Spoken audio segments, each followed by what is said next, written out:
Kiekviena diena yra Viešpaties dovana. Net kai kelias atrodo sunkus, žinokime, mes ne vieni. Dievas eina priešais mus, ruošdamas mums kelią ir eina šalia mūsų, laikydamas už rankos. Pasitikėkime jo ištikimybę ir meilės kupinu vedimu. Dievo žodis sako: nebijok, nes aš esu su tavimi, nepasiduok baimė, nes aš esu tavo Dievas. Aš sustiprinsiu tave ir tau padėsiu, aš palaikysiu tave savo teisumo dešinėje. Izaijo pranašystė 41 skyrius 10 eilutė. Dangiškasis Tėve, tu esi mano stiprybė ir mano viltis. Kai baimė bando mane apgaubti, primink man, kad tu esi arti. Kai abejoju savo keliu, parodyk, kad tavo ranka visada mane veda.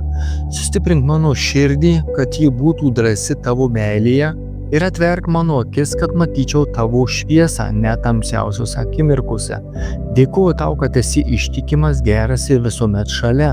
Į tavo rankas atiduodu savo dieną, savo rūpesčius ir savo viltis. Per Jėzų Kristų meldžiu. Amen.